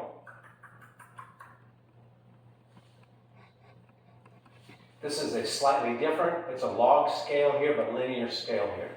Okay, so it's got a little bit of curve to it. Looking at seasonality, this peak, July, had a massive price increase. This peak, July, another massive price increase. This peak, a little price increase. There was a lot of government smashing of Bitcoin price right here. China banned Bitcoin again for the third time. You can't, they found you can't ban Bitcoin. You know, they go through that. And the US government started smashing it. So I think this peak never really reached its potential. So here we are again in July. Seasonality increase, massive increase, muted increase. We're due for an increase. We're at the end of July. You saw those peaks. What this chart, they took this peak, this peak, this peak, this peak, and standardized them. And so what this cloud shows is maximum. Here's Ozzy's. Hey Ozzy. Here's the double peak. Okay. But they took the price performance relative percentage-wise and they smashed them all together and aligned them. So you have this cloud of maximum and minimum price performance on each of the peaks. And then they calculated the average price, this line, of previous peaks. And this is where we're at right now. We're following along pretty good with the average price performance. But what we're looking at is probably October to February, we're going to see this, we should be seeing this price increase, okay? What are they expecting here with the down after that? With the down after that, it goes out a little bit further. Let's see, this down, $100,000.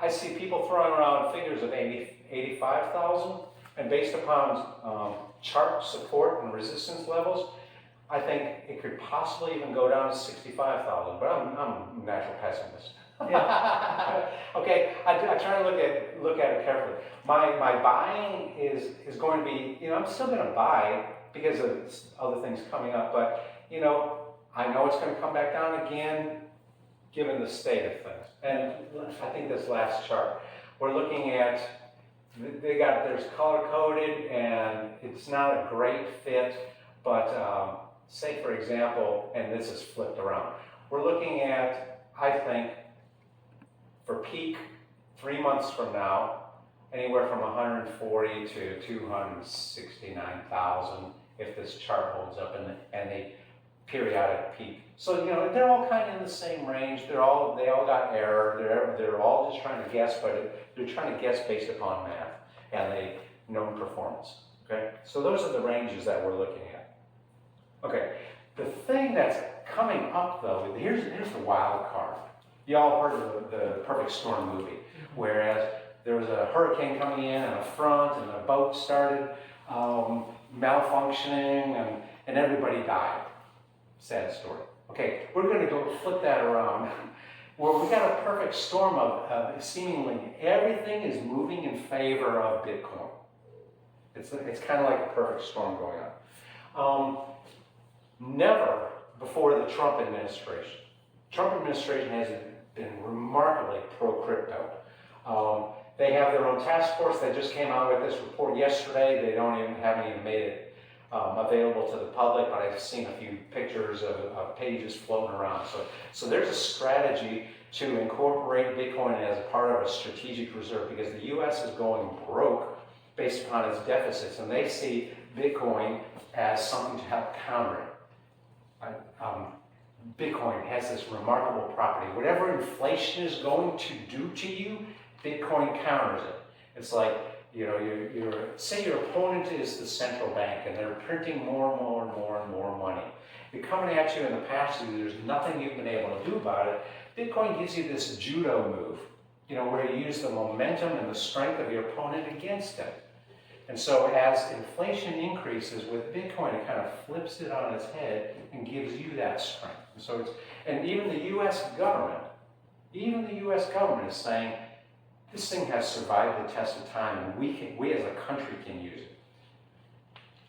So anyhow, regulations and legislation are increasingly favoring the adoption and integration of crypto assets and primarily Bitcoin.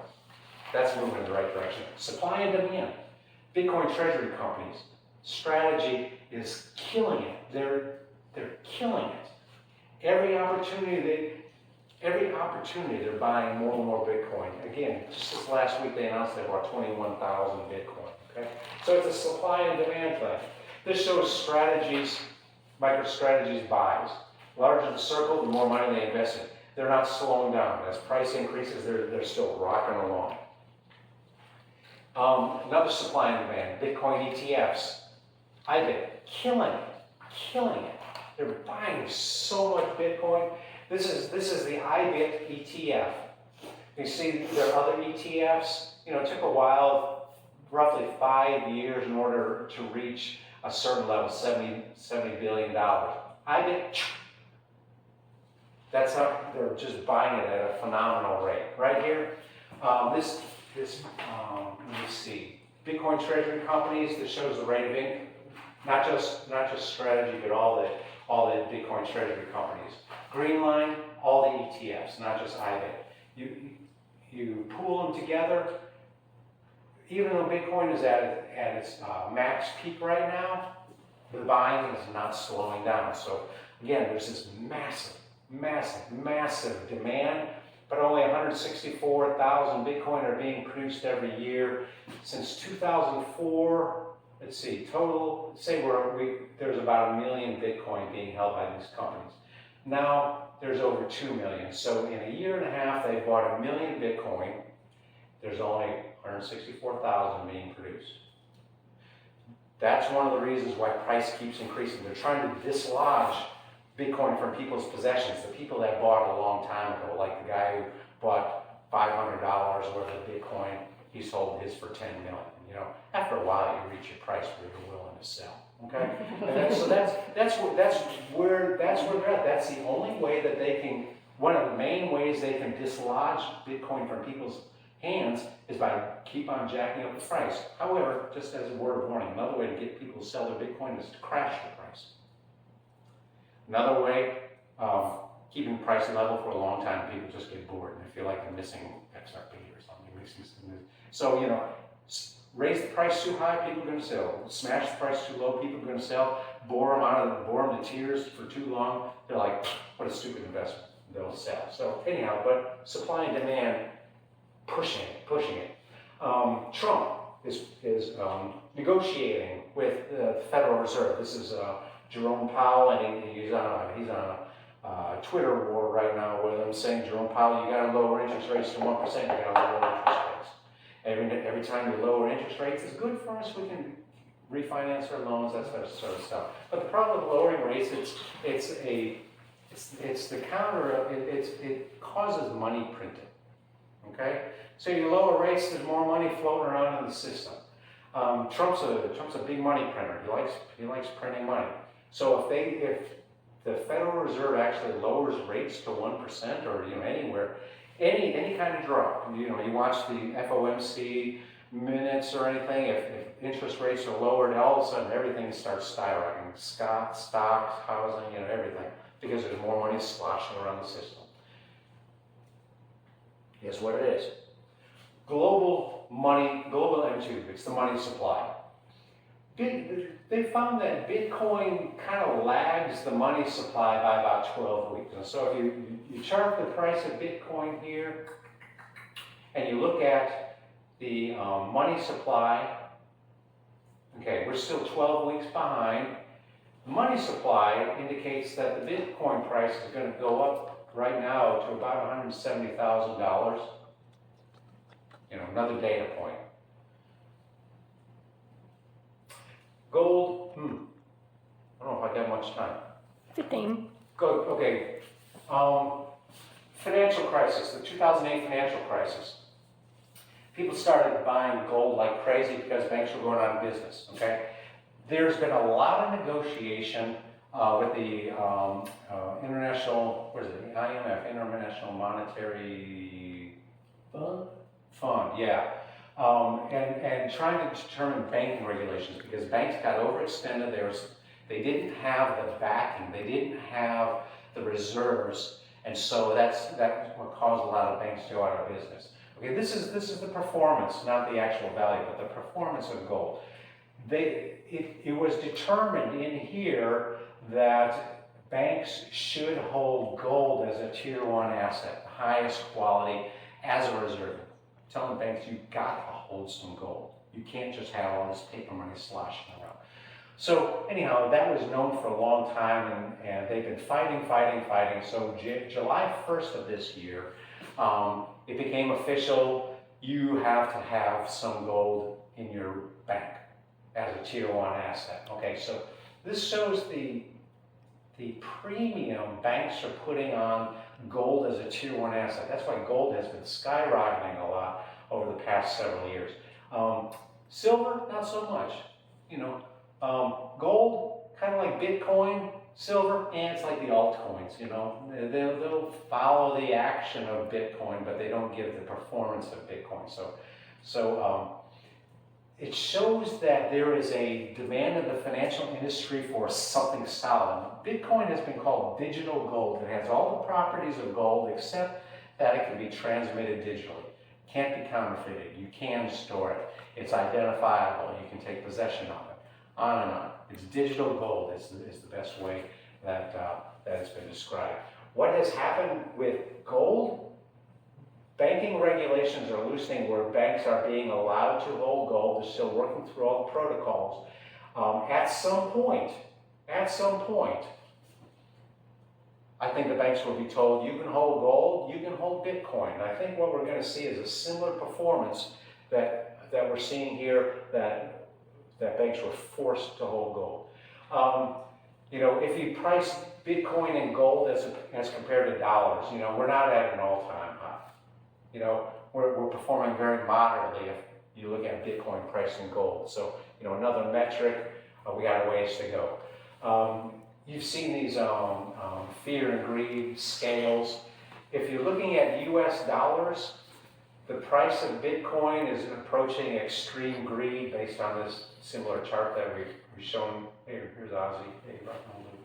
Okay, so you can see we're approaching extreme greed with the price.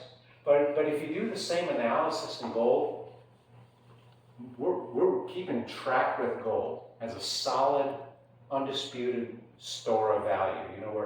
We're nowhere near greed. All right. What was I going to say here? Anyhow, we're at 95% production. In the next 10 years, 99% of all Bitcoin mining will have occurred, and the rest 100 years will be devoted to mining the last 1%. That's roughly a 10-year window where you got excess Bitcoin sloshing around, price is going to increase, production is going dramatically decreasing. So we've got about a 10-year window, in my opinion, a a 10-year window where Bitcoin is going to become affordable. After that, I think it's just going to be traded among sovereign nations because the price will be so out of reach. Okay? So, wrapping it up. We're already operating a fully digital monetary system. The dollar is no longer a unit of value. Its value decreases every year. It's not a unit of value, it's just an accounting standard in a ledger system. So different digital standards are circulating side by side, like other times when we actually had coins and paper money and all that other stuff, like early colonial America. Whatever somebody will accept, we'll call it in money, we're exchanging. Now, whereas they had different types of money, we've got different types of digital money now, okay? The dollar standard is designed to inflate forever, causing the dollar to lose its value. And the Bitcoin standard is limited in issue, causing Bitcoin to increase in value. Supply and demand. Bitcoin is a maturing asset. It's no longer considered speculative. It's been speculative. Now major banks and governments are looking at it. They want it. So it's a matured asset, essentially, at this point. And it competes as a store of value with cash bonds, equities, real estate, collectibles, and gold. Bitcoin exposure. You can either buy Bitcoin, Bitcoin ETFs, Bitcoin treasury stocks, and Bitcoin mutual funds expressed as futures. There's lots of different ways to get into it. Native Bitcoin, real Bitcoin, can be held in an account on exchange platforms. You can transfer to a cold wallet, but remember, not your keys, not your coins. Protect your keys, protect your keys, protect your keys. Bitcoin price exhibits a pattern which has been used to create models. Now, these are speculative predictions. Price peak in the next 3 to 6 months. You'll be hearing a lot more about it in the news. When people hear about it in the news, then they're going to want to buy it. It's okay. Get used to it. I like the dollar cost averaging, even though the peak is approaching. Again, got to get your mind wrapped around this thing. And we don't even know if it's going to peak based on these other factors. But peak is expected to be around 200,000. I've heard estimates as high as 440,000. So, 1 million. No, yeah, sorry. 1 million in 2030s. All right, perfect storm. This is the 200,000, 400,000. How much it's going to peak, when it's going to peak. There's too many things happening. There's too many moving parts that really throw this thing into a question. Where are we going? Okay? Again, the perfect storm. Legislation, regulations, all favoring cryptocurrencies. Relentless, massive, unheard of buying by ETFs and Bitcoin treasury companies. Money supply is always going to increase. It's cranking up, always. And banks are required to hold tier 1 assets. I think that's going to add another level of demand. Lastly, 95% of the Bitcoin supply has already been mined. The only way to wrestle it out of your hands is to raise the price, or crash the price, or bore you to tears. So hodl through the roller coaster. In 10 years, 99% of the supply will have been mined. By then, I anticipate the price will be so astronomical that it's really going to be just an exchange medium between countries and the largest companies possible. We're kind of in this perfect place. The regulatory aspect is behind us. Demand's increasing. It's relatively affordable. You can buy small amounts. It's a mature, recognized asset. It's kind of the sweetest spot to be in. So there's a lot going for it. A lot to think about. And that's all I got. Questions? A lot to think about. So you talked about this 10-year window.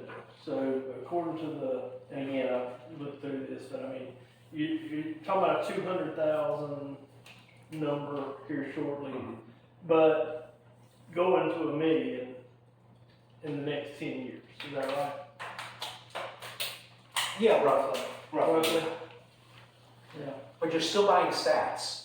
Right. And so at 1 million, if Bitcoin is worth $1 million, interesting, a Satoshi is worth 1 penny. So, it's still going to be affordable, but again, this because the price is relentlessly increasing, if you're looking at it from this investment standpoint, we like to look at the dollar value because it's an accounting standard. It's always a nice gauge of how well we've chosen our assets. Looking at roughly a 45% increase in value in 5 years, you can expect your Bitcoin investment to probably increase about 6 times. More if you choose your buys wisely. But looking at strategy, relentless buying all the way to the top, all the way. It's like they're pushing it. We don't know how we don't know what the price decrease is going to be, if it's going to decrease. I would just say count on it. If you buy Bitcoin, if you buy some sats at 200,000, dollar value, yeah, it'll probably decrease. But if you're buying down and then you hit the bottom and you're buying and it goes back up, your pain disappears. But if you see it decreasing too much, you want to just stop buying, take a break, take a breather. Everybody's got their own pain tolerance. I like pain, apparently. Did you talk about the 4-year cycles? 4-year cycles, yes, that's due to the halving. Mm-hmm. Okay. And so again, that's what causes that cyclical performance. There's Bitcoin on the market, it gets sucked up, and the halving takes place, and all of a sudden there's less and less Bitcoin being produced, and so then the price starts rising because people recognize there's even less Bitcoin available now than there was before the halving. So it's a supply and demand phenomenon.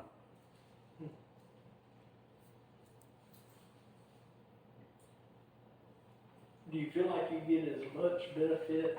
And again, I know, from the EFTs and again, you're getting the benefit of what's going on in the market, but like I said, I guess the downside is you just don't have the ability to hold. Yeah. If you're looking for your own retirement, I think the ETFs are fine. If you're looking for the concept of generational wealth and something you can pass to your kids and grandkids, hold your Bitcoin. Yes. Because history of human behavior, people will push the limits, companies will push the limits until they turn belly up. Companies do what companies do, Everybody I know is scrupulously honest, but people in groups, large groups, maybe less so. You understand what I'm saying. Yeah. Say, for example, even gold. They've been talking about in the past year, we need to audit the gold in Fort Knox. You notice we hadn't audited the gold in Fort Knox because, gold has this habit of disappearing. And people have a habit of fudging records because, gosh, the gold that was there isn't there anymore. So, I suspect we don't have the gold that we're supposed to have. Right now, the U.S. holds about 200,000 Bitcoin. China holds about 200,000 Bitcoin. The Bitcoin Strategic Reserve Bill that Senator Lummis has submitted is that the goal is for the U.S. to buy 200,000 Bitcoin every year for at least 5 years to counteract the deficit, the shrinking value of the dollar. And Trump's in favor of that, but again, only 164,000 Bitcoin are being produced right now. In 3 years, when the next halving takes place, there will only be about 82,000 Bitcoin being produced per year. So the ability to buy 200,000 Bitcoin annual, the only way they're going to do it, raise the price until people say, yep, you hit my number. Thank you very much. I can live very comfortably on that. There's a fellow, his name is Adam Back. He was one of the guys that was corresponding with Satoshi Nakamoto way back in the day. He bought about $50,000 worth of Bitcoin.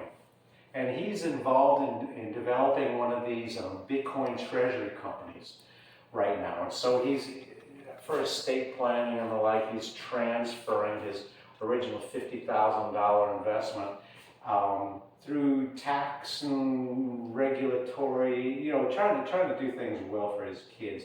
He's cashing out at about $8 billion on his $50,000 investment. I think he hit a number that he feels like he's going to be okay. But then, he transfers his Bitcoin to this company. Now he's also part owner of this company. So, it moves it from a personal holding to a corporate structure. So there's a lot of things that are going to be happening where people are going to be trying to work out their things. I'll give you my own personal thing. We don't have IBIT, we have some MicroStrategy, and we also have some of the mutual funds. Mutual funds we haven't held that long. The performance has been fine. It's fine. But we have some cold wallets and transferring some Bitcoin on cold wallets, and we got 3 kids. There's a lot of estate planning stuff and probate stuff. There's something to be said for, hey, there you go. There's my estate planning. It's yours.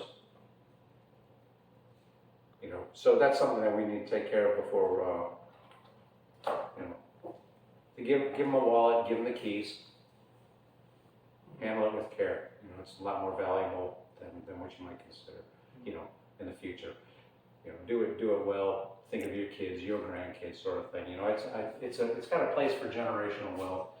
Whereas if you're just looking at it for retiring, you're just looking at it for a quick cash out, I think the ETFs are great. You don't have to worry about the custody issues and all, but the value of the dollar keeps going down. Is there anything out there that they think that this could drive the value of the dollar even further down? Absolutely. It's a competing currency. Mm-hmm. There's a saying in economics called Gresham's law. Bad money drives out good. Saw it in the Roman Empire when they started diluting their silver coins. People started saving silver coins, and people will spend their worst money. Say, for example, in the 1960s, when they took silver out of our coins, people started hoarding the silver coins. That was when I was a kid. I remember going to the bank all the time, getting rolls of coins, pulling out the silver. Like I was a daddy, Scrooge McDuck here. It was great. But people. Daddy Warbucks. I know you Daddy was Warbucks. gonna I say know. I was like, I would roll into the filthy stuff. And we're all in it with me.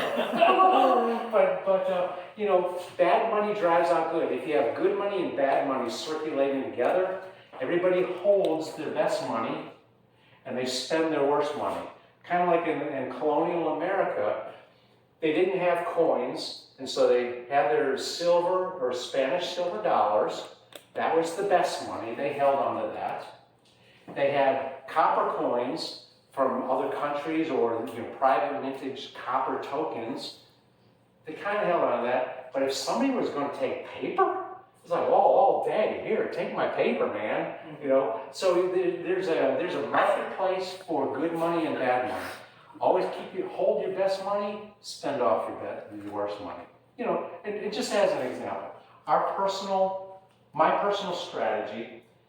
I'm not buying any other investment, maybe a Bitcoin treasury company here or something, but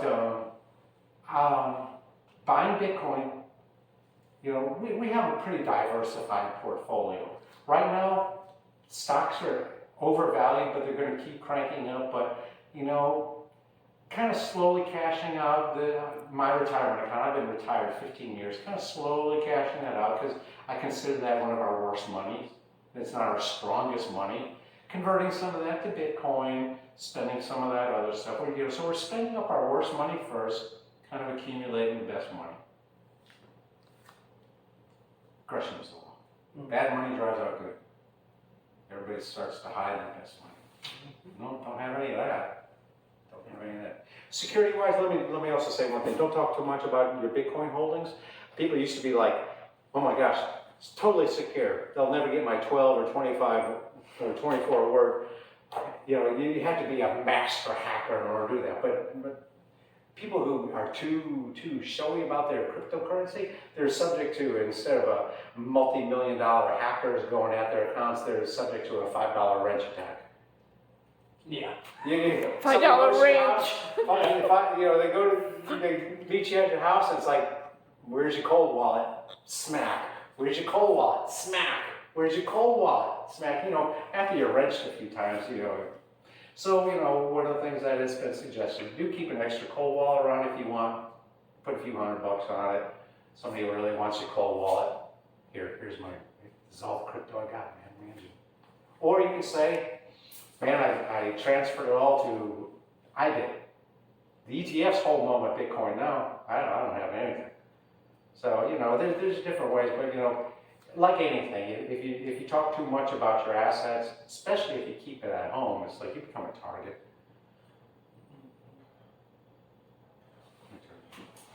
So anyway. I didn't even drink. You didn't even drink it, is that what you said? And I said, I didn't even in the restroom. Right there. So